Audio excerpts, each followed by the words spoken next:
বিভিন্ন media media বলতে কি বাংলাদেশের মিডিয়া বুঝিয়েছেন, অন্য কোনো দেশের মিডিয়া বুঝিয়েছেন? না, আমি এই ব্যাপারে খুব স্পষ্ট, প্রধানত ভারতীয় মিডিয়া, কিন্তু এর বাইরেও অনেক মিডিয়াতে কিন্তু এই ভারতীয়দেরকে যে ভারতীয় মিডিয়ার যে বক্তব্য সেটাকে ধরে কিন্তু আবার অনেকে অন্যান্য মিডিয়াতেও সেটা গত কিছুদিনের বিশেষ করে মাইনরিটি, বিশেষ করে হিন্দু সমাজের পরিস্থিতি নিয়ে আমাদের মনে হয়েছিল যে যাতে কোনো মানে ভুল ধারণার সৃষ্টি না হয়, কারণ ভুল ধারণার সৃষ্টি করার মতো প্রচুর পরিবেশ আছে, বিশেষ করে মিডিয়ার একাংশ। আমি শুধু মানে কোন দেশের সেটা বলছি না, মানে মিডিয়ার একাংশ তারা এটাকে যতটুকু পারা যায় একটা খারাপ পরিস্থিতির দিকে নিয়ে যাওয়ার চেষ্টা করেছে। কাজেই আমাদের মনে হয়েছে যে আমাদের যে এখানে ডিপ্লোম্যাটিক কমিউনিটি আছে তাদেরকে বিষয়টাতে একটা ব্যাখ্যা দেওয়া প্রয়োজন, যাতে তারা প্রকৃত অবস্থাটা বুঝতে পারে। আমি এটা জানি যে তাদের নিজেদেরও কিছু মেকানিজম আছে তথ্য সংগ্রহের, কিন্তু আমাদের অবস্থানটা পরিষ্কার করার জন্য আমি তাদেরকে আজকে ডেকেছি। একটু শর্ট নোটিসে গতকাল যা বলা হয়েছে, আজকে তারা এসেছিল, মোটামুটি প্রায় সবাই এসেছিলেন। সেখানে আমরা আমাদের অবস্থানটাকে ব্যাখ্যা করেছি। আমরা বলেছি যে আমাদের, আমি খুব সংক্ষেপে বলছি, তারপরে আপনাদের কিছু প্রশ্ন উত্তর দেবো আমি। আমরা বলেছি যে আমাদের এই সাম্প্রদায়িক সম্প্রীতি হচ্ছে আমাদের সমাজের অংশ এবং সরকার এটা বজায় রাখতে দৃঢ় প্রতিজ্ঞ। কোনো মানুষ তার ধর্মীয় বা সাম্প্রদায়িক পরিচয়ের কারণে নিগৃহীত হবে না, এটা আমরা অবশ্যই নিশ্চিত করব। এবং আমরা এটাও বলেছি যে যে সরকার আছে তারা এক্ষেত্রে উল্লেখযোগ্য সাফল্য দেখিয়েছে গত প্রায় 4 মাস সময় যেটা পার হয়ে গেছে এর মধ্যে। কারণ মেজর কোনো, যদিও মাল মশলা ছিল অনেক বেশি গণ্ডগোল হওয়ার মতো, কিন্তু সেটাকে কিন্তু আমরা নিয়ন্ত্রণে রাখতে পেরেছি সবার সহযোগিতায়, রাজনীতিবিদরা সহ, ছাত্ররা, রাজনীতিবিদরা সবাই মিলে কিন্তু একটা আমরা পরিস্থিতি বজায় রাখতে পেরেছি, যেটা সৌহার্দ্যপূর্ণ।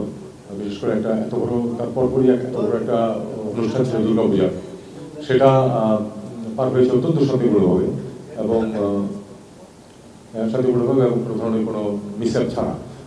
একটা দুটো স্ট্রে ঘটনা এখানে ওখানে ঘটে নাই, এটা কিন্তু যেটা আমরা বলি যে ঘটে নাই তাহলে সত্য বলা হবে, ঘটেছে দু একটা ঘটনা, কিন্তু দু একটা ঘটনা প্রতি বছরেই দু একটা ঘটনা ঘটে, সেটা এই সরকার হোক বা অন্য কোনো সরকার হোক ঘটে। ব্যাপারটা হলো সেটাকে নিয়ন্ত্রণে নেওয়া এবং যারা এই ধরনের কার্যকলাপে লিপ্ত হয় তাদেরকে তাদের জন্য শাস্তি বিধানের ব্যবস্থা করে তাদেরকে আইনের আওতায় আনা, এটাই হলো লক্ষ্য। এবং সেটা এই সরকার অত্যন্ত ডিলিজেন্সের সাথে সেটা পালন করেছে। আমি মোটামুটি এই লাইনে তাদেরকে ব্রিফ করেছি এবং আমি বলেছি যে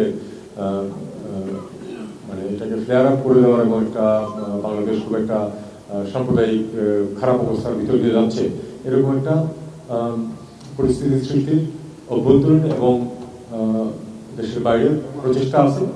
আমরা সেই প্রচেষ্টা সফল না হয় সেই চেষ্টা করছি। বিভিন্ন মিডিয়া মিডিয়া বলতে কি বাংলাদেশের মিডিয়া বুঝিয়েছেন, অন্য কোনো দেশের মিডিয়া বুঝিয়েছেন? না, আমি এই ব্যাপারে খুব স্পষ্ট, প্রধানত ভারতীয় মিডিয়া, কিন্তু এর বাইরেও অনেক মিডিয়াতে কিন্তু এই ভারতীয়দেরকে যে ভারতীয় মিডিয়ার যে বক্তব্য সেটাকে ধরে কিন্তু আবার অনেকে অন্যান্য মিডিয়াতেও সেটা। মাননীয় উপদেষ্টা, প্রশ্ন হচ্ছে কেন ভারতের মিডিয়াকে দোষছেন? কেন ভারত নামক যে রাষ্ট্র, তাদের রাজনীতিবিদ, আজকে মমতা ব্যানার্জিও বিবৃতি দিয়েছেন, বলেছেন যে জাতিসংঘ শান্তিরক্ষী মিশন যেন বাংলাদেশে আসে। ফলে এটা কি আমরা কূটনৈতিক কারণে বলছি নাকি মিডিয়ার উপরে দোষটা পাচ্ছি, নাকি ভারতের রাষ্ট্র, তাদের সরকার, তাদের রাজনীতিবিদ, তাদেরকেও কি আপনারা কোনো বার্তা দিতে চান কিনা? দেখুন, আমরা যে বার্তাটা দিতে চাই সেটা হলো যে এই সরকার কোনো ধরনের কোনো সাম্প্রদায়িক যে কার্যকলাপ সেটাকে বরদাস্ত করবে না, এবং সেটা হিন্দু বলে কথা নয়, মুসলিম বলে কথা নয়, আমরা সবাইকে সমান চোখে দেখব। এবং এই মেসেজটা আমরা সবাইকে দিতে চাই, পার্টিকুলার কোনো একটা অংশকে না, সবাইকে এই মেসেজটা দিতে চেয়েছি। এবং এটাও আমরা বলেছি যে এ ব্যাপারে আইন তার গতিতে চলবে এবং সেখানে যদি কেউ বিশৃঙ্খলা সৃষ্টির চেষ্টা করে অবশ্যই সেটাকে শক্ত হাতে দমন করা হবে। ইলেকট্রা রেফ্রিজারেটর, খাবার তাজা তো জীবন তাজা। ইলেকট্রা, ফ্রিজের রাজা।